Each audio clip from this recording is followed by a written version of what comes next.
Hello dear students, welcome to our YouTube channel.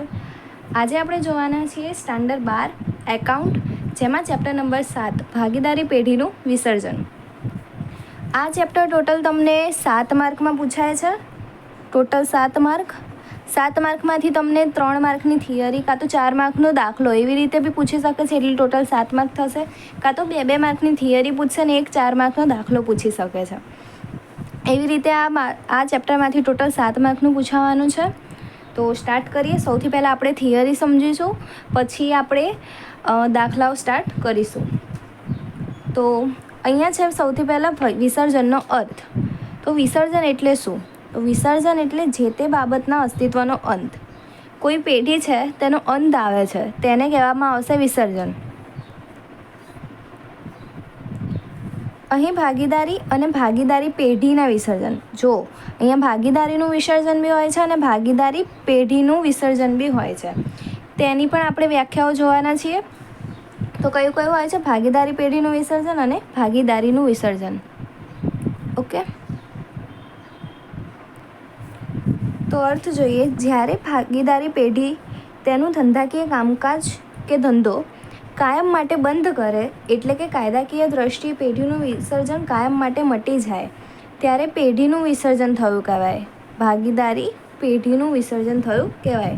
ટૂંકમાં, જ્યારે ચાલુ પેઢી બંધ થાય છે અને તેનો ધંધો બંધ કરવામાં આવે છે, ત્યારે પેઢીનું વિસર્જન કહેવામાં આવે છે.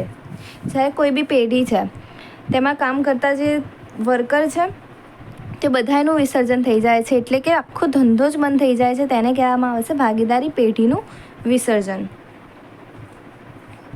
તો હવે જોઈએ પેઢી અને ભાગીદારીનું વિસર્જન. તો પેઢીનું વિસર્જન, તો ભારતીય ભાગીદારી ધારાની કલમ 39 અનુસાર પેઢીનું વિસર્જન કરી બધા ભાગીદારો છૂટા થાય ત્યારે તેમની વચ્ચે ભાગીદારીનો અંત આવે છે. કોનો અંત આવે છે? તો ભાગીદારીનો અંત આવે છે. તેને ખાલી પેઢીનું વિસર્જન કહેવામાં આવે છે. ઓકે, કોને કહેવામાં આવે છે? તો બધા ભાગીદારો છૂટા થઈ જાય છે અને છેલ્લે ભાગીદારીનો અંત આવી જાય છે, તેને પેઢીનું વિસર્જન કહેવામાં આવે છે. અને ભાગીદારીનું વિસર્જન એટલે શું?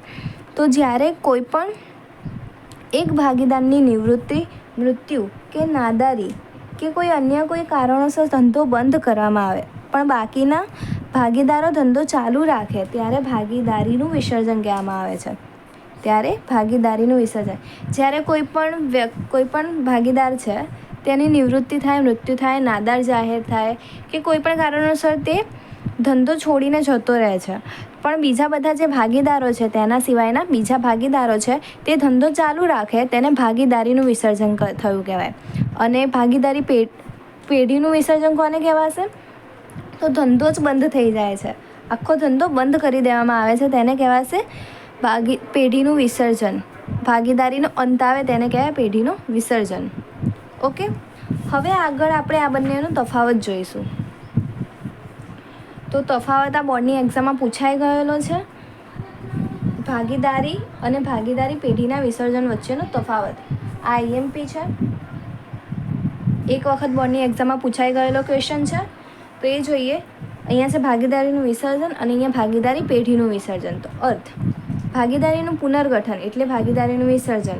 એટલે કે કોઈ બી એક ભાગીદાર છે નાદાર જાહેર થાય કે નિવૃત્ત થાય કે એવું કંઈ પણ સંજોગોમાં જ્યારે ભાગીદારી પેઢીનું ફરીથી આખું જે પુનર્ગઠન કરવામાં આવે છે, તેને કહેવાશે ભાગીદારીનું વિસર્જન. અને અહીંયા પેઢીનો કાયમી અંત આવી જાય છે, તેને કહેવાશે ભાગીદારી પેઢીનું વિસર્જન. પેઢીનું અસ્તિત્વ, તો પેઢીનું અસ્તિત્વ તો આમાં ચાલુ જ રહે છે, પણ પેઢીનું અંત આવી જાય ત્યારે અસ્તિત્વ બંધ થઈ જાય છે, તેને કહેવાશે પેઢીનું વિસર્જન. હિસાબી ચોપડા આમાં ચાલુ રહે છે, આમાં બંધ કરવામાં આવે છે. હિસાબોની પતાવટ, તો અહીંયા હિસાબોની પતાવટ થતી નથી, પરંતુ પુનઃ મૂલ્યાંકન ખાતામાંથી ઉદ્ભવતો નફો કે નુકસાન અનુક્રમે ભાગીદારોના મૂડી ખાતે જમા કે ઉધાર કરવામાં આવે છે. સામાન્ય રીતે પેઢીમાંથી જતા ભાગીદારનો હિસાબ કરવામાં આવે છે. અને અહીંયા હિસાબોની પતાવટ થઈ જાય છે. પેઢીનું જ આખું અંત આવી જાય એટલે હિસાબોની આપણને પતાવટ કરવી જ પડે. એટલે કે માલ મિલકત ખાતા દ્વારા મિલકતોનો નિકાલ કરી જવાબદારી ચૂકવવામાં આવે છે અને જે વધેલા રકમ છે તેની ભાગીદારો વચ્ચે સરખે હિસ્સે કે જે કોઈ પણ પ્રમાણ હોય તેમાં વહેંચી દેવામાં આવે છે. અહીંયા અદાલતનો હસ્તક્ષેપ. તો ભાગીદારીનું વિસર્જન સ્વૈચ્છિક હોવાથી અદાલતના હસ્તક્ષેપની જરૂરિયાત રહેતી નથી, અને અહીંયા જરૂરિયાત રહે છે કેમ કે કાયમી વિસર્જન કરવાનું છે આપણને, તેથી અહીંયા અદાલતના હસ્તક્ષેપની જરૂર પડે છે. અસર. તો ભાગીદારીનું વિસર્જન થાય તો ભાગીદારી પેઢીનું વિસર્જન ન પણ થાય. આખી પેઢીનું વિસર્જન આપણ નથી થતું, પણ આમાં આખી પેઢીનું વિસર્જન આપોઆપ થઈ જાય છે. ભાગીદારી પેઢીનું વિસર્જન થાય તો આપોઆપ ભાગીદારીનું વિસર્જન થાય છે. ઓકે, હવે આગળ જોઈએ ભાગીદારી પેઢીનું વિસર્જન. તો આમાં ટોટલ પેઢીના વિસર્જનની હિસાબી અસરો કઈ કઈ રીતે આપી શકાય છે, તેની કેટલી રીતો છે. તો રીતો એમાં ટોટલ 2 છે. એક સામાન્ય વિસર્જન અને એક અદાલત દ્વારા વિસર્જન. એક સામાન્ય વિસર્જન અને બીજું છે અદાલત દ્વારા વિસર્જન. સામાન્ય વિસર્જન તેને બીજું કહેવાય છે અદાલતના હસ્તક્ષેપ સિવાયનું વિસર્જન. તેમાં કોઈ અદાલત કોઈ હસ્તક્ષેપ કરતી નથી અને તેના દ્વારા જે વિસર્જન કરવામાં આવે છે તેને સામાન્ય વિસર્જન કહે છે. અને બીજું છે અદાલત દ્વારા વિસર્જન. આ ટોટલ 2 રીત છે. તમને આ બી ક્વેશ્ચનમાં પૂછી શકાય છે એક માર્કમાં કે પેઢીના વિસર્જનની રીતો કે પદ્ધતિઓ કેટલી છે. તો તમે એમાં આન્સર આપી શકો છો કે સામાન્ય વિસર્જન અને બીજું છે અદાલતના હસ્તક્ષેપ દ્વારા વિસર્જન. હવે તેમાં આપણે સામાન્ય વિસર્જન જોઈ લઈએ. તો સામાન્ય વિસર્જન કે અદાલતના હસ્તક્ષેપ સિવાય વિસર્જન. તેમાં શું છે, અદાલતના હસ્તક્ષેપ સિવાય નીચેની કોઈપણ રીતે ભાગીદારી પેઢીનું વિસર્જન થઈ શકે છે. તેમાં ટોટલ કેટલી રીતો છે. તો પહેલું છે સર્વસંમતિથી, બીજું છે કરાર દ્વારા, કાયદા દ્વારા અને ચોક્કસ ઘટનાના કારણે, અને લાસ્ટ છે નોટિસ દ્વારા. ટોટલ 5 રીતો આપેલી છે, જોઈ લઈએ. સૌથી પહેલું છે સર્વસંમતિથી. તો જ્યારે બધા જ ભાગીદારો પેઢીનું વિસર્જન કરવા સંમત થાય ત્યારે ભાગીદારી પેઢીનું વિસર્જન તે જ સમયે થઈ જાય છે, જેને આપણે મરજિયાત વિસર્જન કહીએ છીએ. આ મરજિયાત વિસર્જન બી તમને 1 માર્કમાં પૂછી શકાય છે કે મરજિયાત વિસર્જન કોને કહેવામાં આવે છે. જે તમને બોર્ડની એક્ઝામમાં પૂછાઈ ગયેલો ક્વેશ્ચન છે, મરજિયાત વિસર્જન કોને કહેવામાં આવે છે, અને ઓલરેડી તમારા પાછળ સ્વાધ્યાયમાં પણ આપેલું જ છે. બીજું છે કરાર દ્વારા. તો ભાગીદારો વચ્ચે અગાઉથી નક્કી થયેલ કરારની શરતોને આધીન ભાગીદારી પેઢીનું વિસર્જન થાય છે. ત્રીજું છે કાયદા દ્વારા વિસર્જન. તેમાં બે રીતે છે. પેઢીના બધા જ ભાગીદારો અથવા એક સિવાયના બધા ભાગીદારો નાદાર જાહેર થાય. બધા ભાગીદારો કે એક સિવાયના બધા ભાગીદારો નાદાર જાહેર થાય તેને. અને બીજું છે પેઢીનો ધંધો ચલાવવો ગેરકાયદેસર બને ત્યારે પેઢીનું વિસર્જન થાય છે.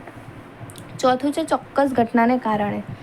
તો જો ભાગીદારી પેઢી અમુક ચોક્કસ મુદત માટેની હોય તો તે મુદત પૂરી થતાં જ વિસર્જન થઈ જાય છે. જેમ કે કોઈ મુદત આપણે નક્કી કરેલી હોય, તે મુદત પૂરી થઈ જાય પછી તે વિસર્જન થઈ જાય છે. બીજું છે કોઈ ચોક્કસ હેતુ માટે સ્થપાય હોય અને તે હેતુ પૂર્ણ થવાથી જ કોઈ આપણો ચોક્કસ હેતુ હોય તે આપણું હેતુ પૂરો થઈ જાય, તે આપણો ગોલ પૂરો થઈ જાય, એના પછી પેઢીનું વિસર્જન થઈ જાય છે. પાંચમું છે નોટિસ દ્વારા. તો સ્વૈચ્છિક ભાગીદારીના સંજોગોમાં કોઈ પણ ભાગીદાર ભાગીદારી પેઢીનું વિસર્જન કરવાનો પોતાનો ઈરાદો જણાવતી લેખિત નોટિસ અન્ય ભાગીદારોને આપે છે. આ નોટિસમાં જણાવેલ તારીખથી અથવા નોટિસ મળે ત્યારથી તેમની વચ્ચેની ભાગીદારીનો અંત આવે છે. આ રીતે પેઢીનું વિસર્જન થાય છે. ટોટલ 5 રીત હતી સામાન્ય વિસર્જનની અંદર. હવે બીજું છે અદાલત દ્વારા વિસર્જન. તો તેમાં કઈ રીતે છે, તો કોઈ પણ ભાગીદાર અદાલતને અરજી કરે તો નીચેના સંજોગોમાં પેઢીનું વિસર્જન કરવાના હુકમ કરી શકાય છે. તેમાં પહેલું છે કોઈ ભાગીદાર અસ્થિર મગજનો થાય, કોઈ ભાગીદાર પેઢીમાં પોતાની ફરજો બજાવવા માટે અશક્તિમાન બને. આ ક્વેશ્ચન બી તમને પાછળ સ્વાધ્યાયમાં આપેલો જ છે, તેથી આ બી તમે લર્ન કરી લેજો. આ બી બોર્ડની એક્ઝામમાં પૂછાવાની સંભાવના છે. 2 માર્કમાં આ ક્વેશ્ચન તમને પૂછી શકે છે, કાં તો 1 માર્કમાં બી પૂછી શકે છે કે અદાલત દ્વારા વિસર્જન થાય છે તેના ફક્ત 2 મુદ્દા તમે કહો. ત્રીજું છે કોઈ ભાગીદાર પેઢી કે પેઢીના ધંધાના હિત વિરુદ્ધ વર્તન કરે. ચોથું કોઈ ભાગીદાર ધંધાની શરતોને ઇરાદાપૂર્વક વારંવાર ભંગ કરે. કોઈ ભાગીદાર પેઢીમાંનો પોતાનો સંપૂર્ણ હિસ્સો અન્ય ભાગીદારોની સંમતિ વગર ત્રાહિત પક્ષને વહેંચી દે. એટલે ત્રીજો જે પક્ષ છે થર્ડ પાર્ટી તેને આપી દે. પછી છઠ્ઠું છે પેઢી સતત ખોટ કરતી હોય અને ખોટ સિવાય પેઢીનો ધંધો ચાલે તેમ ન હોય. અને છેલ્લું, અદાલત વ્યાજબી લાગે તેવા અન્ય કોઈપણ સંજોગોમાં પેઢીનું વિસર્જન કરવાનો હુકમ કરી શકે છે. આ હતું અદાલત દ્વારા વિસર્જન કઈ કઈ રીતે થઈ શકે છે તે. આ તમને ક્વેશ્ચન પૂછી શકે છે બોર્ડની એક્ઝામમાં. ઓકે, તો તમે આ લર્ન કરી લેજો. આગળ આપણે જોઈએ. આગળ આપણે અહીંયા ક્વેશ્ચન છે વિસર્જનની હિસાબી અસરો. તો તમને ક્વેશ્ચનમાં પૂછી શકાય છે કે વિસર્જનની હિસાબી અસરો કરવા માટે કયા કયા જરૂરી ખાતાઓ ખોલવામાં આવે છે. તેમાં ટોટલ 4 જરૂરી ખાતાઓ છે. એક છે માલ મિલકત ખાતું, ભાગીદારોના લોન ખાતા, જો હોય તો જ એ દોરવાનું હોય છે, બાકી ખોલવાના હોતા નથી. ત્રીજું છે ભાગીદારોના મૂડી ખાતા અથવા તો ચાલુ ખાતા, અને ચોથું છે રોકડ ખાતું અથવા તો બેંક ખાતું. આ 4 ખાતાઓ આપણને ખોલવામાં આવે છે વિસર્જનની હિસાબી અસરો દર્શાવવા માટે. ઓકે, તો આ વિડીયો લેક્ચરમાં અહીંયા સુધી જ આપણે રાખીએ છીએ. નેક્સ્ટ વિડીયો લેક્ચરથી આપણે દાખલાઓ ચાલુ કરી નાખીશું વિસર્જનના, જે આપણને સ્વાધ્યાયમાં આપેલા છે. Okay, thank you for this watching.